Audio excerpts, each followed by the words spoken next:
morning, this is Dr. Carlson, Honolulu, Hawaii. I want to welcome you to our continuing series on implant infection removal.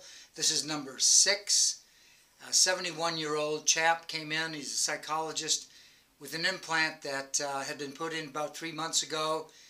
About 2 weeks after it had been put in, it fell out while he was gardening. So I want to go through the various aspects of this and trust that you will be well advised not to go in this way.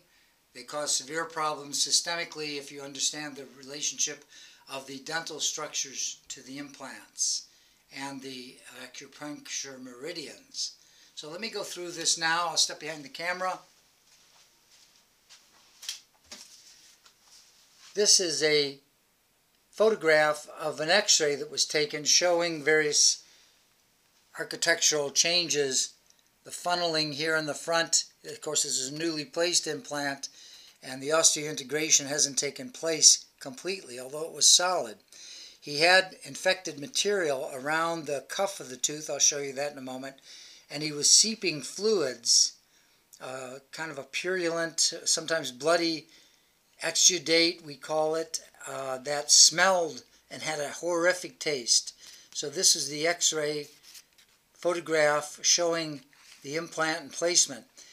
After he had had the implant fall out 2 weeks after it had been inserted, he took it back to the periodontist implantologist, and they reinserted it almost to the floor of the nasal cavity.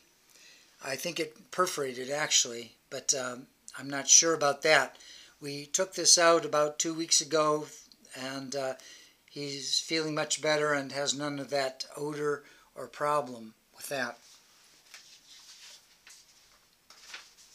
This is a photograph on the day he came in. This is the metal implant. This is the screw post that goes into the metal implant. In other words, this isn't a fitting for the crown. The crown is off, and you see here a poorly done laminate or something that was done many years ago in a natural tooth. But he had this granulation tissue circumferentially around the implant, and again hypertrophic tissue up in here, and he had a highly charged electrical output of 142 negative millivolts and about 10.2 microamperages given off by this implant itself. Teeth don't generate current, which we call microamperages current, but this situation, when we use metal implants, it does it all the time. Here's a photograph of the metal implant after it had been taken out. This was his crown. This is the metal post, and the titanium implant, the screw. It's like a screw post, and it has all this necrotic tissue that we fished out from the alveolus or the socket, and I wanted to show you the pathology report of this situation. Was a fibrosis, chronic inflammation, periapical scar, and dead bone. They call it devitalized bone, but this is dead bone. So this is from his pathology that showed this advanced condition even after 3 months of healing.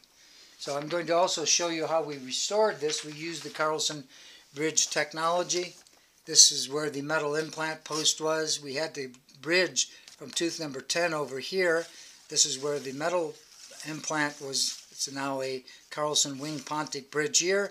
This is the lamination of the front end, and this was a broken tooth, so we used a very nice adhesion from tooth number 6 over the broken tooth of 7, attached to number 8, and then the pontic or the false tooth wing pontic of number 9 attached to 10.